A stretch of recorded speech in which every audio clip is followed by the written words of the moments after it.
Fiddle with this a little bit before you stationary. Just make sure when you're not in the right spot or if it's in the right spot. Down. Okay, you're live. Disconnected. They just have the fans. Sorry, come over here a little bit. This is connected? A little bit that way? Okay. Sitting here. Yeah, you're good right there. If you stay right there and not any closer, you're good. It took a shower. Nothing personal. Not that personal.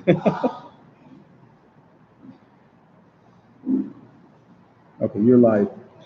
Okay. What we're going to do today, Meretz Hashem, we're going to continue the laws of Succos. We have to finish the laws of the Sukkah itself, the Tzemach, and Meretz Hashem will be able to begin the laws of dwelling in the Sukkah, which is a chapter of its own. Begin though with a saying that's recorded in the name of the Rebbe Yatz, records it in a letter in the name of the Alter Rebbe, who writes it in the name of his master and teacher, the Maggid, who received it from his teacher, the Baal Shem Tov. But the pasuk says, "Lule hismamanu ki atu shavnu zeh pamayim." This is said in Parshas Miketz regarding the brothers. Told Yaakov, the father, if you would have let us go already, you would have already been able to go, return, and go and return. We could have already went twice. So the Alter Rebbe writes that he received the following teaching in the name of the Baal Shem Tov. The Tzedek Rebbe writes in the name of the Alter Rebbe. Received the following teaching in the name of the Baal Shem Tov. Lule oisius elu. Lule is the same wording, the same lettering as elu. It's saying the following: Lule oisius elu shavnu zeh. If you do tshuva in elu, pamayim, it counts as two tshuvas, meaning it's considered a double tshuva. So while the whole year tshuva counts as tshuva, in Elul, you get a double tshuva out of your tshuva. It's like a matching campaign. And what are the two tshuvas? He explains. On Rosh Hashanah, we do tshuva, a general tshuva for Kabbalah self, to accept the yoke of heaven. On Yom Kippur, we do a detailed tshuva for detailed sins. And in Elul, we have to prepare for both of these types of tshuvas. And when we do tshuva in Elul, the tshuva that's done in Elul, that affects the tshuva of Rosh Hashanah and Yom Kippur. Now, what is the tshuva? Cheshbon nefesh. The tshuva is to do a cheshbon nefesh, that a person sits down and does an accounting of the soul. That's tshuva. Now, what is a cheshbon nefesh? So that, the Alter Rebbe doesn't go into in detail, but the Rebbe Rashab states the following. What cheshbon nefesh means, why am I bringing this up now? Because he says that the main cheshbon nefesh begins by slichus today. That's night today. That's the day that it begins. The Rebbe Rashab says, what's a cheshbon nefesh? There's three levels, meaning you have to put three things down on paper. Number one is, in what state are you required to be according to Torah? What should be your spiritual level according to Torah? Number two, what state is it possible for you to be? What's your potential? Because usually what we're required to be according to Torah is not always where we're able to potentially be right now. And the third step is where are we right now? Usually it goes down in level. The list begins getting shorter. So you go through the three gradations. So that is cheshbon nefesh, as the Rebbe Rashab taught us. Okay, that was a little introduction. We're going to go straight back into the laws of Succos. Already jumping into the Simcha, the Yemina Techavkeni, God hugging us. Okay, benefiting from the Sukkah. We find a very interesting halacha regarding hana'ah, benefit in relating to the Sukkah. In general, a person is not allowed there's limitations, regulations against benefiting from a mitzvah item. Since it's designated for the mitzvah, so how can you use it for something else?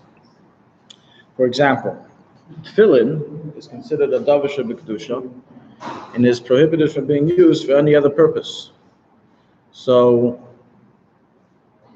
I'll give an example of what's another purpose. What would somebody use tefillin for other than for the mitzvah? Your Rabbeinu Tam straps, your Rashi straps are not, you want to get new ones, but they're still kosher. And they're better than your Rabbeinu Tam straps. So can I take my Rashi straps, my old ones, and put them in Rabbeinu Tam, or the opposite? Or someone gave me tefillin, old tefillin. The straps are good. I want to use those straps. The answer is you can't switch from Rashi Rabbeinu Tam, or vice versa, because according to Rashi, Rabbeinu Tam is not tefillin, and according to Rabbeinu Tam, Rashi is not tefillin. So what you're doing is that you're taking straps used for tefillin and using it for a toy box.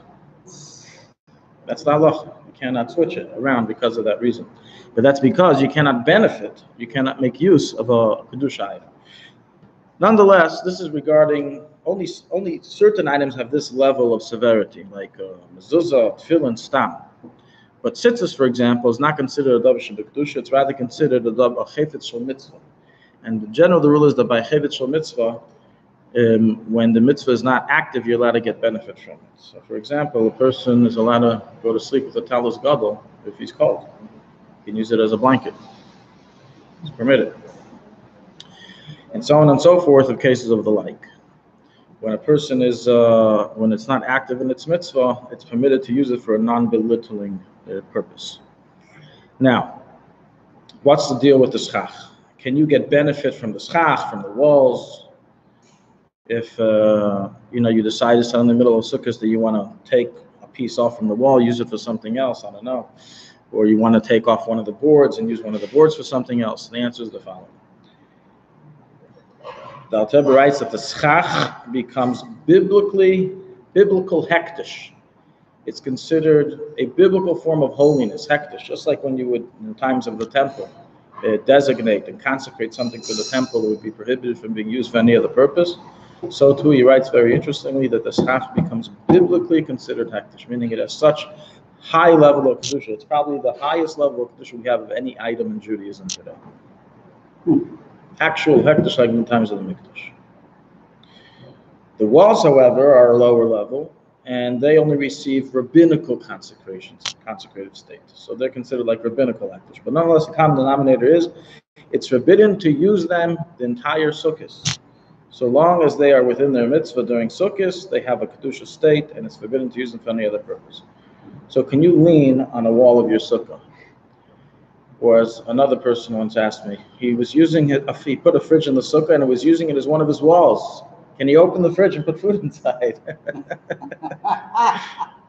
It's as well using the wall for something else then. The answer is the following. The restriction against getting benefit from the schach or from the walls is only if you remove it from the sukkah and then use it. Meaning you uproot it from its state of mitzvah and use it. But so long as it's still being used for its mitzvah, it's not a problem. So therefore, it is permitted for one to lean on the wall and to have a fridge being used as one of his walls and use the fridge, and so on and so forth, because it's still retaining its state. But to take any piece off, back in the day, today we don't do this. Back in the day, it was common for people to rip off little twigs and use it as a toothpick. Yeah. We have a whole sermon in Shulchan Aruch in Hilchos Shabbos discussing that. A lot of old, primitive things that were done. So it would be asur min ha-Torah for him to take a piece off the schach and asur min ha-Rabbanan to take a piece off the wall. But any case of the like, where a person can would want to use anything from it for benefit, it would be forbidden to be done.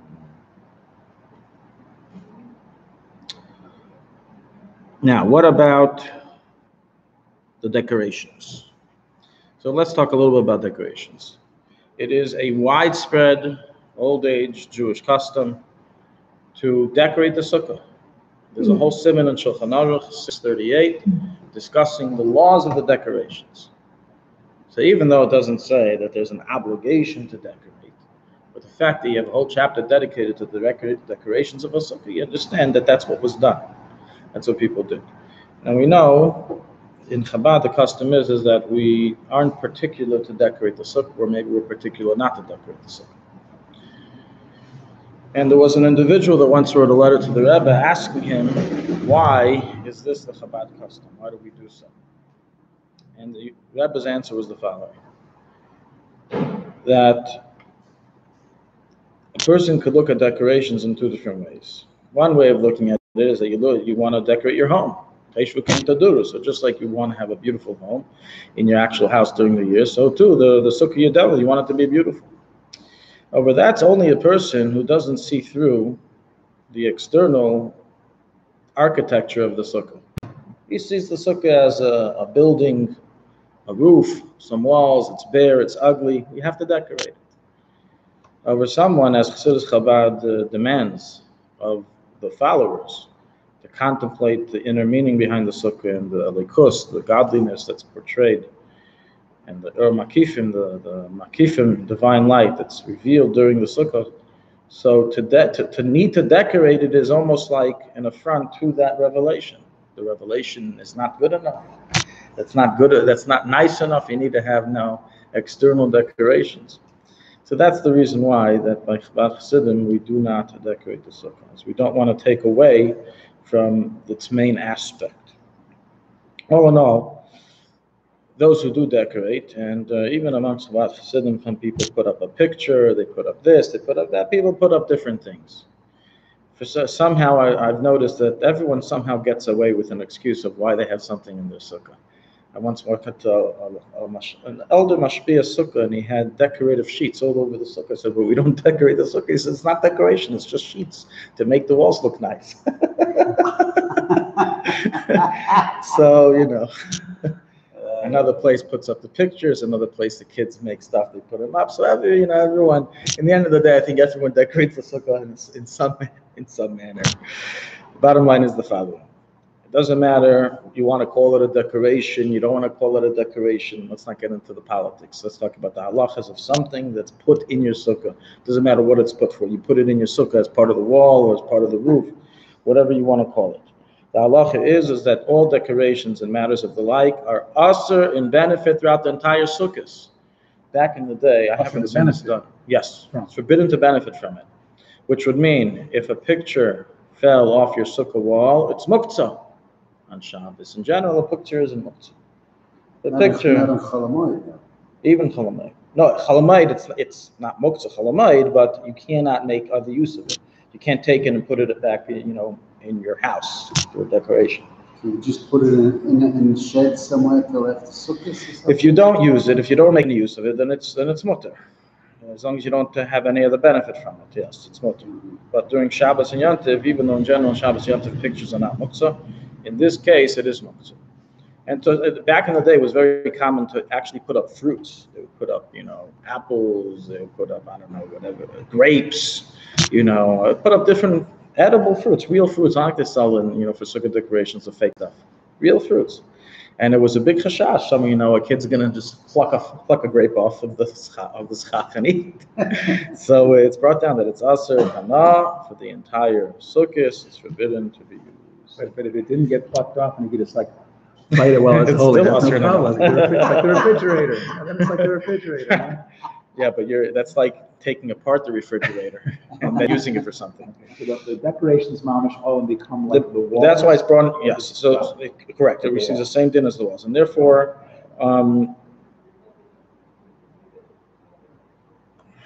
That's one of the reasons why we don't do it.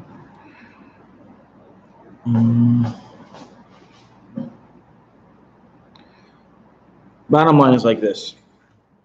What a person should do is the following. Whatever you're putting up on your sukkah, the sheets, the pictures, whatever you're putting up, decorations, you should make a t'nai before sukkahs. I'm stipulating that I'm only making it, holy temporarily, one day at a time, meaning if I decide one day I don't want it here anymore, I want to take it off, I'll be allowed to do so. And that's the way you get out of this problem. If you didn't make the stipulation, then the best thing is that whatever you put up, Erev Sukkos, don't take it down. Don't take it down, leave it the way it is. If it fell down, okay, you can put it, as you said, in your shed. But you can't take it down, you can't take it apart. Anything that became part of your sukkah, unless you did the stipulation. For this reason, we have a whole shaila regarding Portable succos. You have, if you see, they have a lot of sukkah companies. They have a few sukkah companies around the world. They have a big one in New York, I forgot the name, but they sell portable sukkahs. People who go backpacking, people who are traveling, they have a portable sukkah. You put it in your bag, and you wear it like a sleeping bag on your back. One of the doors is actually part of the sukkah of the car. This one that I'm referring to is you can put it up anywhere. It's like a tent, like a small tent, comes with a little schach, a little chair you put inside. It's the question, however, is that is such a thing kosher for sukkahs, because you have to put it up and take it down. You can't take down the sukkah during sukkahs. You can't remove it from its kedusha. So therefore, bottom line is like this: for sure, if you put it up before sukkahs, it's a big problem to take it down on sukkahs. However, if you put it up on Chol HaMoed, it already didn't enter the holiday with its kedusha status, then it's more mean. So that's the best thing. Such sukkah should be used only Chol HaMoed and not beforehand. If you put it up already beforehand, then it's a problem to take it down. And what about the sukkahs that are on the back of bicycles? About people to so too it should be put up if it's permanent. It's permanent. If it's for all 7 days. I've never seen a sukkah in the back of a bicycle. Yeah, they drive them on bicycles. They have all kinds of interesting. You mean a bit? Yeah, you mean like a No, they have bicycle sukkahs. a bicycle that's driving like a U-Haul back piece that has a. That's in the front or something. They rig it up on the front. It's an interesting thing. They have a whole new invention. Okay, send me a picture of it, and I can. Okay. But the mobility doesn't matter. It's a taking down. Yeah, the mobility doesn't matter. Correct. That's okay. That could be considered like a new location. Could be like you're putting it up again almost, No. It's okay to have a mobile sukkah then. Yeah, it is okay. Okay. I've actually been asked a few times of people have asked me if they can open up their sunroof and put just schach on top of it and eat under it. Have that in the car. And they're traveling instead of buying a portable sukkah and having to erect it every time. Just get a small piece of schach, a little bit of schach, and every time you want to eat, you put it on top of your sunroof and you sit under it. So the question is exactly. So the answer I believe I gave is that in general it would be okay because you don't have 4 amas worth of roof material between the wall and the schach. We learned this last week. Oh, so it wouldn't be okay. There isn't. It would. To eat under the schach. I thought there was a rule about a distance between the end. Yeah, 4 amos. No car is 4 amos wide. I see. So it does cover the right amount. Yeah. No car has 196 centimeters from the sunroof to the wall. Okay, so unless you're in like I don't know. Okay, let's go through the laws of the schach now. Okay, we're going to start the laws of the schach. How much schach minimum and maximum have to be placed? Let's just discuss the minimum. What's the minimum amount of schach that needs to be placed on top of the sukkah? So the answer is that it must provide majority shade. If it provides majority shade, it's kosher. If it doesn't provide majority shade, it's invalid. Now, what's the definition of majority shade? What does majority shade mean? Sounds like a shady definition. So the answer is like this. There's 2 opinions. One opinion is, look up to the sky. If you see more air, sky, during the day than you do schach, then that means it's possible. If you see more schach than you see sky, it means it's kosher. Other opinion says, don't look up, look down. If by midday, when the sun is right on top of your schach, you see more sunlight on the floor than you see shade, it's possible. Well, if you see equal, and I've always had this question, who on earth has the genius mind to be able to measure that it's exactly equal? You have exactly an equal amount of shade and sunlight. Of erech, that's not exactly equal. Right. But best as your eye can see. Right. Bottom line, if it's equal or more, then it's kosher. And that's how we measure it. But today, in most cases, everyone puts a lot of schach, so this really isn't such an issue. But what can become an issue is that sometimes we have areas of the sukkah that have either lost schach or even initially didn't have a lot of schach put on. And are you allowed to eat under it? For example, if I get a place in the sukkah and I look on top of me and I see, well, the whole sukkah is very nice, there's a lot of sun, a lot of shade, it's for sure majority shade. Pump on top of my head, the schach is there's more shade, there's more sunlight than shade on top of my head. Yeah. So the answer is that so long you don't have a 56 by 56 square area of majority sunlight, it's still kosher. That's about this big. If you don't have something this big with majority sunlight, then it's still kosher. Okay, so but if that right there was a total window of total sunlight, that's not okay. Even if it's not a total sunlight, even if it's only majority sunlight, it's not okay. But if it's less than that, then it's valid, and you can eat under it. So just because right on top of your head you have a little area of sunlight, and you say, well, I can see right at automatically straight to the sky. There's actually, if I measure, there's no schach over here on top of my skull. When I'm eating under the sky, it's kosher. Because you don't measure individually every little spot. There's a shear of 56 by 56 centimeters. If that doesn't have enough shade, majority shade, then it's not good. If it does, then it is valid. But sometimes this can occur if the schach blew with the wind. You can get a square of 56 by 56 without sunlight, without shade, and therefore it would be invalid to eat under there. If there's no schach at all, then the halach is that even 3 by 3 tefach is invalid. Less. 56 by 56 centimeters in a case where you have some schach, but just not majority shade. In the area that there's no schach at all, the entire schach flipped over because of the wind, and now you have a space of 24 centimeters without schach, 24 by 24, you can't eat under that spot. That's if there's no schach at all. So that's regarding the minimum. Why wouldn't that just be covered by the original rule? Why can't you apply the original 56 to that? Why would we need the other? Why do we switch the amounts? Yeah, well, I mean, you wouldn't be able to eat under that spot that was totally uncovered by 24 because it doesn't have majority within a 56. Why do we need both? Again, there's two different laws. Mm-hmm. There's one law of where there's no schach at all, an area without any schach at all, not pasul schach, not kosher schach, nothing, straight to the sky. If it's 3 by 3 tvachim, which is 24 by 24 centimeters square, you can't eat under it, period. You couldn't eat under that because of the 56 square. It's not 56, it's only 24. Outside the 24 by 24, there's schach. Can you eat under the 24 by 24? The answer is no, because there's nothing on top of it. But if that 24 by 24 had a little bit of schach on top of it, even though it's not majority schach, it's kosher. That's the difference. Maximum. What's the maximum amount of schach you let it go? So initially, the schach has to be thin and light enough for you to be able to see large stars through it. You have to be able to see the stars. Now, this doesn't mean that from every spot of your sukkah you have to be able to see the stars. So long as from one spot you can see the stars, it's okay. And that's why the Chabad custom is that we put a lot of schach, we throw a ton of schach on the roof, on the ceiling, whatever, the sukkah, and we take a broom and make a hole. That's our vision to the stars. Al-Teb explains the reason I'll pick Kabbalah for this is as follows: that the schach, the sukkah, is the or makab, as we said, it's the Yeshiv Seisa Elyon, it's the very high divine light.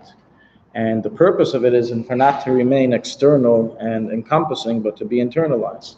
How do we internalize it? You have to have a little bit of air going in, and you have to a little bit of non-shade, a little bit of shining. What happens in the day when you don't have schach in an area? The sun shines through. So that represents the shining of the Or Makif into our hearts. So that's the sign is by the stars. The stars, when they shine through, that's a sign of the Or Makif entering into us. So that's the chatchila. But the other person put a lot of schach, he didn't make a hole, you can't see the stars, because you visit someone's sukkah, they didn't do this. Is it kosher? The answer is it's kosher, so long as if it rains, the rain can penetrate the schach. Another, someone who builds a sukkah in a way that rain can come through, it's possible, it's like a house. It has to be, and for some people, unfortunately, this is literally Teshuvah Kain Tadur. If they make their ceiling of their schach unpenetrated by rain, that they're not fulfilling the mitzvah, dwelling like they do in their house, because in the winter, in many people's homes, there's drips in the home. That was a joke, by the way. But Baruch Mordechai of Bobroisk, he was a chassid of the Alter Rebbe, a famous chassid. He was at first in Vilna, afterwards in the town of Bobroisk.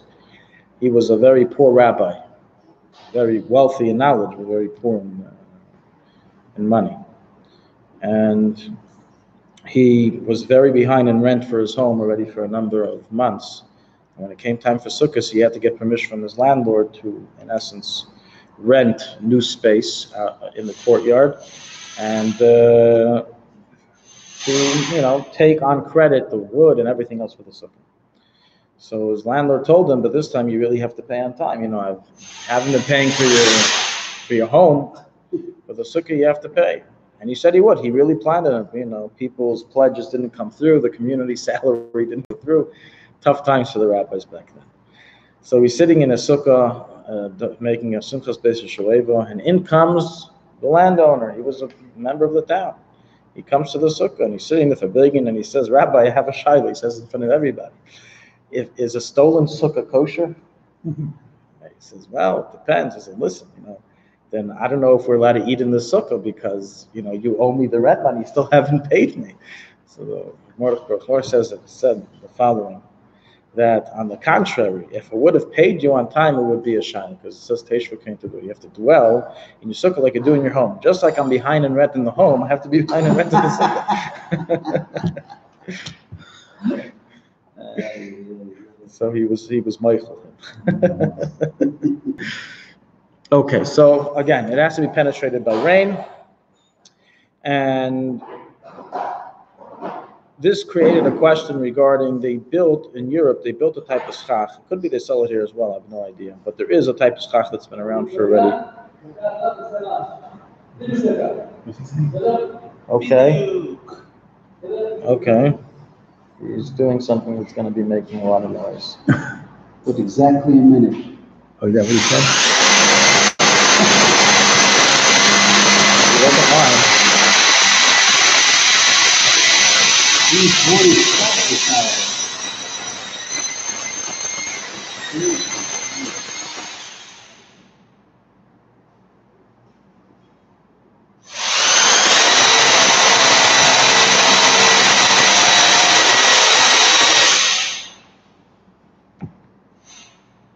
So they came up with this contraption of schach, which is built in a way that the tiles of the schach, like today they make the bamboo mats, but they did these bamboo mats in a way that they're like this, that the water would basically just drip right off. No water would penetrate the sukkah. Not because of the amount of schach, they put a large amount and it's blocking the rain like a roof, but because of the system of how it was made. And the place can discuss if this is kosher. So at first, the way unfortunately it works often, we see this time and time again. People with Yiddish cups, with good minds, come up with good ideas and try to market it. But the problem is that if it has to do with halacha, they don't always take the precautions of first getting it past a rabbinical body to make sure it's valid to be used. They just throw it in the market and hope for the best afterwards. And then often the term is say, well, it's a shafat kach, hefted meruba. I invested so much time and energy in this project. Now you're going to tell me you can't do it? So if it's a problem, at least b'diavad, give me a heter. Nonetheless, in this case as well, the place can debate it on it. Some said it's kosher because it's a law in the thickness of the schach, and here the schach isn't thick. Others said it's a law in the ability for rain to penetrate, and rain here cannot penetrate, so therefore it is possible. Bottom line is that this schach is under debate, and that's why I've never seen anyone that has it. And that is used as schach. What is it again? It's rain protective schach in simple terms. Rain protective schach. Special schach that's built in a way that rain doesn't penetrate the rain, just slides right on. Laws relating to the schach. So we're going to discuss a little bit. There's a lot of details here. We're going to just discuss a few points. What is defined as kosher schach? So we have three conditions for schach to be kosher. And what is a kosher material to place on top of your sukkah? So number one, the material has to originally have grown from the ground. So to have a nice glass ceiling, no good. Aside from the fact that it doesn't provide any shade. So even if you were able to make glass from ash of plants, it's a way to make glass from ash of plants. Plants come from the ground, right? So we'll have a beautiful glass sukkah with a glass ceiling. It's kosher schach. The problem is it doesn't provide majority shade. To watch the sunset. Right? It doesn't provide majority shade. It's glass. Right, for another issue. They make a few holes here and there. Holy glass. Bottom line is that it's no good for that reason, but nonetheless, anything that doesn't grow on the ground is no good. Number two, the material has to be currently detached from the ground, and that's why if I say, you know, I have a huge tree with so many leaves and branches right over here on my front yard, I'll just build my sukkah under it without any schach, and it's the majority shade is coming from the tree. It's no good, because the shade has to come from an item that grew from the ground and is no longer attached to the ground, so it has to be cut off. That's why any tree branch that hovers over your schach not only doesn't count towards your schach, in fact, it invalidates an equal amount of schach under it. So if you have a branch hovering over your sukkah, you have to measure, would my sukkah still contain majority shade if I were to diminish not only that branch, but all the schach directly under the branch, because it invalidates everything under it. Number three is that the material can't have been turned into a vessel that's makabel tumah, which practically means, for example, this is a plank of wood, but it was made into a table, so I can't break it into pieces and use it as schach anymore, because it was already turned into a vessel. Same thing, a ladder. Can I use a ladder as schach or as a support of schach? The answer is no, because it's possibly mikabel tumah, as it was turned into a vessel. And this is what gets us into the whole sugya, the whole subject of the schach mats.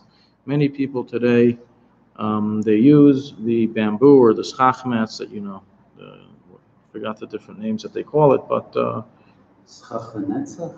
yes, schach netzach, there's a few, schach pe'er, there's a few different ones. So the question is that, and they all sell them with hashgacha. Why do they need a hashgacha? I'm not eating it. No one's putting any food in their mouths. And the answer is the following. Where are these mats manufactured?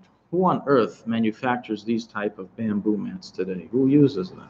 What are they used for? Go into a modern home in Western society. Where would you ever see such a thing? No one uses it. The answer is in Africa. In Africa till today, they have mud homes, and they have, wood cabins, and they use these as their roofs. That's also not just Africa, but in many of the third world countries. For example, Haiti. Why did Haiti in the last few years ago, there was a big earthquake, hurricane. It was an earthquake. There was 250,000 people dead, and almost all the houses destroyed. The houses weren't built like Tzemach Tzedek building. The houses are made of, made of paper. They're made of you have schach, basically like a sukkah. So it couldn't stand up with it. So that's where they're manufactured. Now over there, it's manufactured for what purpose? For a purpose of a vessel, either to use to sit on or to use as a real roof. So the problem is that you cannot use an item that's been turned into an actual kli for schach, and that's why they need a hashgacha. The way it's done, I think the OK was one of the first ones to break through this and giving hashgachas to the schach mats. They sent the mashgichim to Africa, and there was a big manufacturer, I don't know, in the Congo, and they had them make a separate line of schach mats just for the sake of the sukkah. Wow. And that's how it gets on. But if you let's say someone in Geula, he says, I sell thousands of schach mats every single year, and the hashgachas take so much money, I'll go myself, I'll take a trip to Africa, I'll order directly from the Africanos, I'll order, 10,000 schach mats, and I'll save so much more money. Who needs the hashgacha? No one's eating it. It's no good, because if they're manufacturing it for the sake of use of a vessel in a home, which is done in Africa, that's why they do it, then it's possible for schach. That's the bottom line reason of why it needs to have a hashgacha. And I will mention that any schach that's used from year to year, especially, all schach has this issue, but especially schach that's used from year to year, has a big bug problem. They develop bugs throughout the year. They're sitting there the whole year long. They develop tiny bugs. You don't even notice them. But the problem is that when bugs are found high, what happens eventually? They fall. Wind comes and shakes the sukkah. Someone banged into the wall of the sukkah. The whole sukkah shook. You think they're standing there? They learned how to hang on. They become free fallers. They fall. They fall into your food. So this is a very big problem, and therefore what's advised for everybody to do with this type of schach is to, before you put it on top of your roof, or even afterwards, but not on Succos, of course, take a bug spray and spray the whole thing down and water it down, hose it down. Clean it out, bottom line, to the best of your ability. Question for our guest house sukkah is one of those mats, the little bitty thin one that has a string that, What we're talking about now. We put green on top of it. Put enough green so there's enough skach on top of it. Sort of like a mat. Why do you put the skach on top of stuff? Just to have more? Yeah, just have a nice green. Okay, that's fine. But what the mat's possibly puzzle? The mat's puzzle. Why is the mat puzzle? Oh, you're saying you didn't get it with hashgacha? I don't know. I put You one don't know where here. you got it from. Right. So you can assume that here most of the mats are coming from reliable sources, but definitely initially you should look out to. I mean, that's what the hashgacha in essence is doing. It's doing two things. Its main thing is that, as I just described, is to make sure that it's kosher for use. But it's another side aspect that it does, which is also important, but it doesn't invalidate the sukkah b'diavad, is that it makes sure that the weaving of the material is done with kosher for schach rope material. As let's say if they use a synthetic rope, it's no good. So you can't use such schach. So usually that's a sign. If it was made with a kosher, you can feel the material of the connecting material, the connecting rope. It feels like, regular string's fine. Right. So then it's that's a sign that it was done in the correct way. I'm remembering now. We have mats, and then we put the green skach on top of the mats. Yeah, that's fine. It holds it. Otherwise, how are you going to hold the green up? Right. So that's what we said. You can have we said you can use wooden boards. Okay. Past that, we have some restrictions and limitations regarding other types regarding schach, and that is the schach they use cannot give off a bad odor. It has to be good odor schach. And number two, it cannot have falling leaves. So if your schach has leaves that fall all the time, it's no good. Are you allowed to use wood boards as schach? So bottom line is that lechatchila, we do not create the entire schach roofing from wooden boards. Now you have some people who do it. Either they're not aware of this halacha or they're trying to rely on some pushed off heter. Bottom line is that if you end up being in such a sukkah, where it's you ever seen such a sukkah? Just boards, that's it. It's not, the boards we use to hold up this schach, so that's all they have. But they put enough for there to be majority shade, so they have one next to the other. So is it mutter to eat in such a sukkah? Lichatchila, we don't do it that way. We don't do it because it looks like the roofing of the home. I remember in the Catskills we had a wood home, and that's what the roof was made of. The whole house was made of wood, and that's what the roofing was made out of. So because it's similar to a roofing, therefore we don't use it. But nonetheless, b'diavad, if it was used, it's kosher, and therefore it is mutter to eat in such a sukkah if it was done that way, assuming that the wood boards are not too wide. Just regular wood boards. You mean they can't cover without any shade? That's the problem. They all, of course, have to give majority shade for the sukkah to be kosher.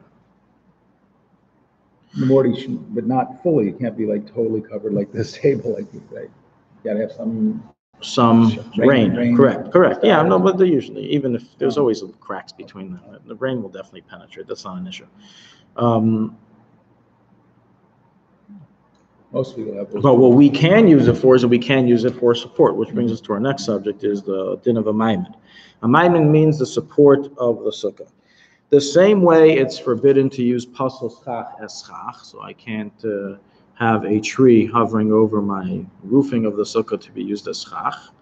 So too, you cannot use pasal schach to support your schach, meaning even the support of the schach needs to be kosher. So for example, I cannot rest my schach. Let's say I have a wooden sukkah frame. I have a metal sukkah frame, as many of these sukkahs that you buy have. I cannot have the schach rest on the frame. What do I have to, even if I technically can do it, it'll be secure. What do I have to do? I have to buy wooden boards, put the wooden boards on top of the metal frame, and then rest the schach on the wooden boards. There's no prohibition for the schach to touch the metal. If it touches it, it's not a problem. The question is what's supporting it? What's its main support? So if its main direct support is the wood, then it is valid, even if it touches the metal. And that's why we do it this way. That's why we always put an elevator, a support system on top of the metal frame in order so it doesn't rest on the actual metal. You can have an incline, right? You can have an incline roof. Yes, you can have an incline. Yes. Do an incline schach roof. Many roofs are made with inclines to prevent snow from Yeah. water, rain, snow. Yeah, sukkah. A sukkah is mutter, yes. It can have an incline, it's not a problem. What it can't have is it can't have schach going up and down, one next to each other. That it can't have. But an incline where it's a slope, it's not a problem. Now, here we have based on this, we also learned that when you want to secure your schach, you cannot use the plastic strings or rope or string that's not kosher schach material to tie down the schach, as that's also considered like a support. And that's why what you have to do, and that's how do you secure your schach then? It's a big problem. So we discussed this last week or 2 weeks ago. String. What string? Natural string. It's not strong enough. The string The then. twine. It's that I know, but it's not stuff. strong stuff. You're going to use that to tie down your schach to the Works every frame? year, Works every year. You use that to tie down the schach to the Brown frame? stone, brown strong stuff, yeah. Well, what do you tie that down to? To the boards. Supportive boards usually. Right, The okay. supportive slats. Okay, yeah, okay, so that's, if it works, it works. But as I've said, we mentioned this before, when you do the sandwich, that is the most secure way of doing it. As we said before, you put a board on bottom, a board on top, and then you take one of those plastic, handcuffs, and you wrap it around, you strengthen it, it's super tight, doesn't move, doesn't go anywhere. That you can do. You can have a sandwich with the plastic. Exactly, because where's the plastic rope, so to say, surrounding? What is it surrounding? The schach or the support? The support. It's mutter. So too, I can use that to fasten down the boards to the metal frame, because the metal, again, the board is the support. It's not the actual schach. Even if it weaves through the schach and you go Yeah, the schach, yeah. you can have those plastic things. Yeah, It's because- not touch the schach. Yeah. Correct. Yeah. It's The mutter. boards are considered schach too, though, I guess. Right? Correct, but I'm not using it as schach. I'm using it as support. Okay, fine. You're right. Interesting. Complicated. Chazon Ish was of the opinion that not only must the support be of kosher schach, but even the support of the support must be of kosher schach. Which means that, according to him, you cannot use metal frame sukkahs. No good. Because the metal frame is holding up the wood boards, which is holding up the schach. And he says even the support of the support can't be of non-kosher schach. So because we don't hold that way, the Alter Rebbe doesn't hold that way, most poskim don't hold that way, the Mishnah Berurah doesn't hold that way, but many of the Litvish jury who are machmer, like the Chazon Ish, called Chazon Ishnikim, so they are particular to always buy and make sukkahs with wood boards. So you see a lot of sukkahs here with complete wood boards. Why don't they buy the metal one? So much easier and simpler and cheaper because of this opinion. That's what The walls, of course, can be bound together with the plastic. No issue with that. Correct. The walls can be matched. The Alter Rebbe counterattacks that opinion, by the way, by saying, what about the ground? The ground isn't supporting the sukkah? The ground's definitely not kosher for schach. Right? So let's say you're doing this on a floor, on a concrete floor or a tiled floor. So what are you going to do? You have to make your sukkah in midair, hovering over the sky, in the sky. So that's why the Alter Rebbe completely negates it. He says that only the support needs to be kosher for schach, not the support of the support.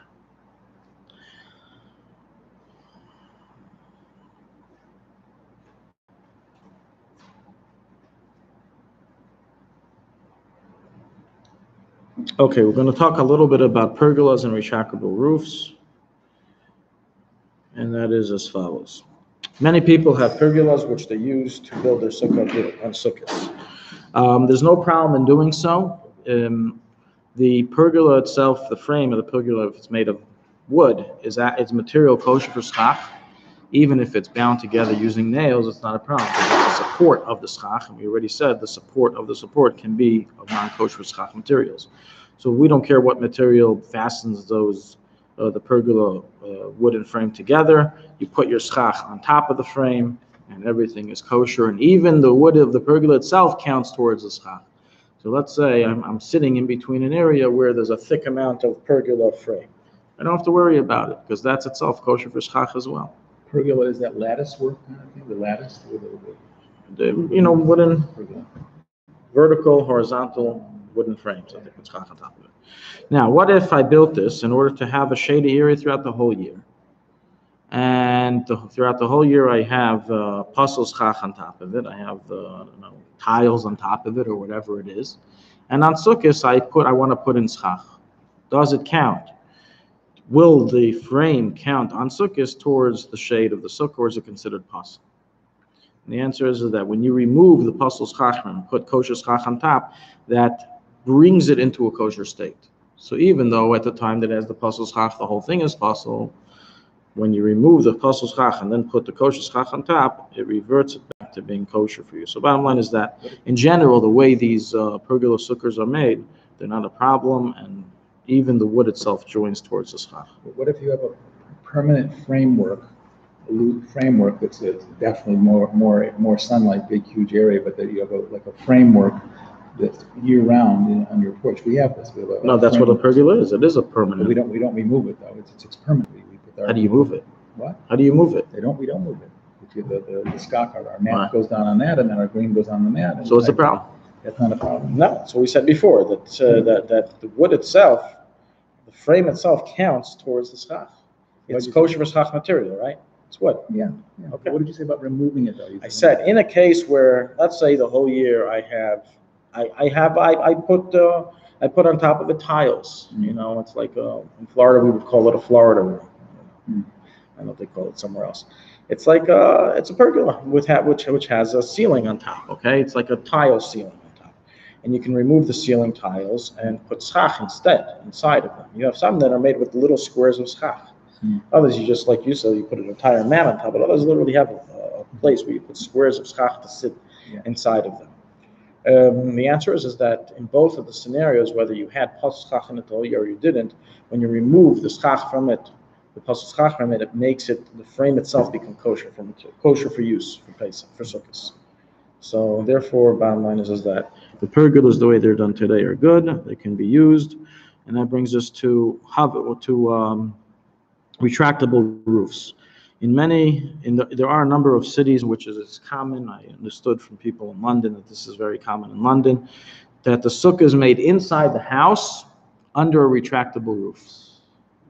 They have a retractable roof. One of my students told me this is what they have. They said he has in his house in London, and many of the Jews there, this is what they have.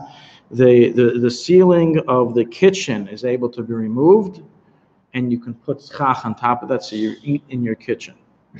Wow. And the walls of your house. So the question is, how can this be done? And the answer is that in such a case, a person is required to completely remove the ceiling. Meaning, if it's, let's say, on a hinge and it opens and closes, it's no good. You have to take it off. The ceiling has to be completely removed, and only then does it count when you put the schach on top. And why do they do this? In London, it rains all the time, right? So you need to sometimes put your retractable roof back on to protect rain from falling in your kitchen. So that's why they have it this way. So they have a retractable roof. And but the thing is, since it's going back and forth, it says that the roof has to be completely detached when you put your schach on in order for it to be kosher. Then you rebuild it. You put it up before Sukkot, then you're rebuilding it. You're rebuilding a sukkah. Right, that's not a problem. You're doing sukkahs. You can, if it's raining, you can put it back on and take it off the retractable roof. It's mutter. What happened to the stock? You're right. You're saying because you're removing its status, but I haven't touched it. It's becoming temporarily puzzle due to the roofing. That's not a problem. Back to the wood frame. The wood frame isn't considered to be something you use all year long, and therefore it's not allowed. The wood frame that you right. So that's correct. But there's two answers to that. Answer number one is that if it was built originally for the sake of a sukkah, of the mitzvah of sukkah, then that's in essence what it's serving the whole time.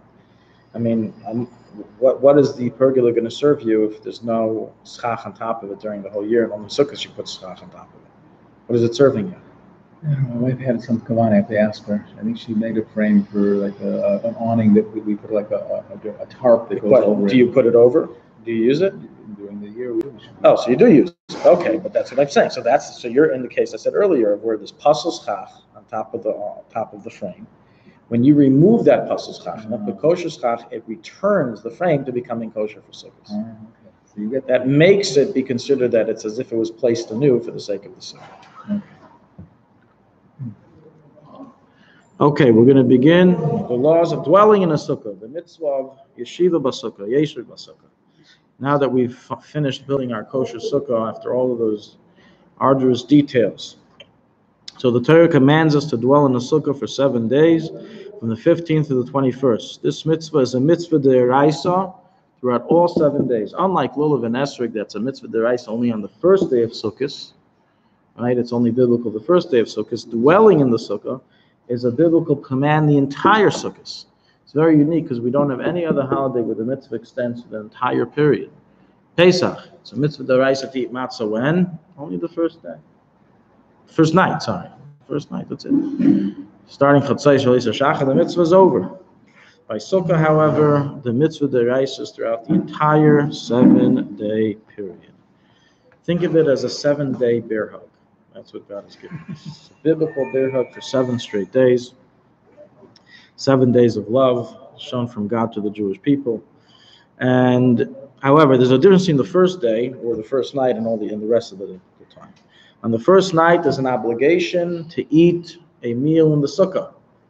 Meaning, in general, as we're going to go through, I can circumvent the sukkah command by not doing the things I'm commanded to do in a sukkah outside of the sukkah. So you're not allowed to sleep outside of the sukkah, right? So I won't sleep.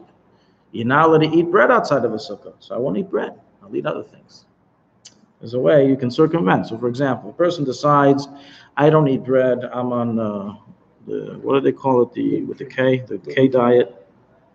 No carbs.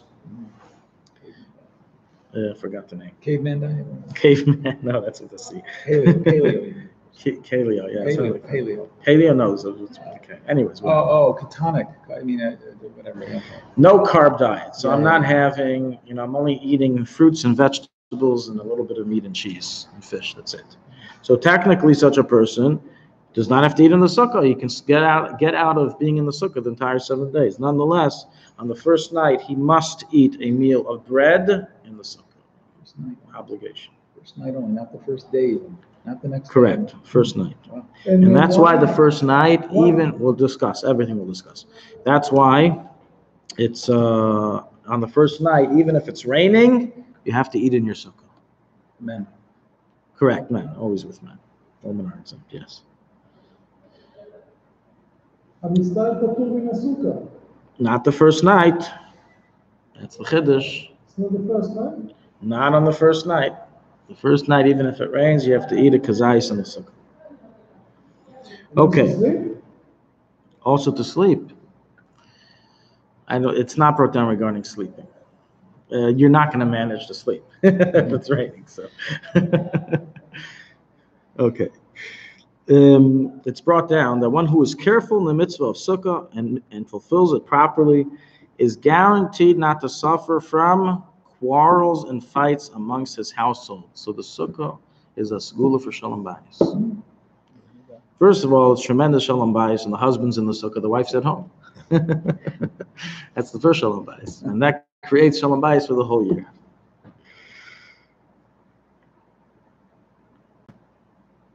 Not one of those mitzvahs that women took on? No. Lulav and Esrog, yes. Sukkah, the woman did not take on. We're up to that right now. Women are exempt from dwelling in the sukkah. That means they do not have to eat anything in the sukkah. They don't have to also. They do not have a mitzvah to be in the sukkah at all. If they want to, they could. It's not a problem. And if they're Ashkenazi, they even can say a blessing during times that men are allowed to say a blessing in dwelling in the sukkah. For when they have a meal of mezainis or amaitzi, etc., then they can also leisha b'sukkah. But women technically are exempt, and they never accepted this upon themselves. By the Rebbe, by the Seudas of the Chag of Sukkos, by the Rebbe, the women were not in the sukkah, they were in the kitchen. They in the kitchen, they didn't in the sukkah, I don't know exactly why, but at least in the early years, I don't know what happened in the later years, in the early years when it was in the apartment of the Rebbe Yatz. So then they didn't eat in the sukkah. 2 minutes or so. Again. 3 minutes. Well, we're really over now. 3 minutes. Okay, okay, that's important. Last minute. Okay. Children. Female children, of course, just like their moms, are exempt from sukkah. Male children, however, the halach is that all male children who have reached an age where they no longer need their mom to feed them need to be educated to eat in the sukkah. So a male child that can open up the fridge and make himself lunch, he can fetch for himself, he can fend for himself, he's obligated to be educated to eat inside of the sukkah whenever he eats items that must be eaten in the sukkah. Back in the day, a chassan, someone who got married before Succos and the Sheva Brachas was within Succos, was exempt from the mitzvah of sukkah. Practically today, however, he's chayiv like any other person. Likewise, a mourner, someone who Rahman al-Islan is in mourning, a relative passed away, he's during Shiva, or he's before Shiva, he is chayiv to eat in a sukkah. He is chayiv.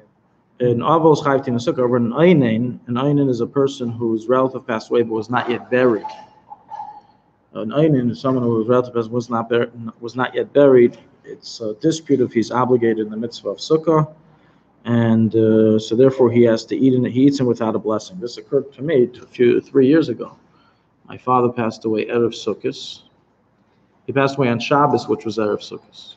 The next Motzi Shabbos was Erev Succos, and we weren't able, because of we didn't have enough time to fly him from New York to Israel for the burial before Succos. We had a 24-hour window, which was cut even shorter because of the time difference.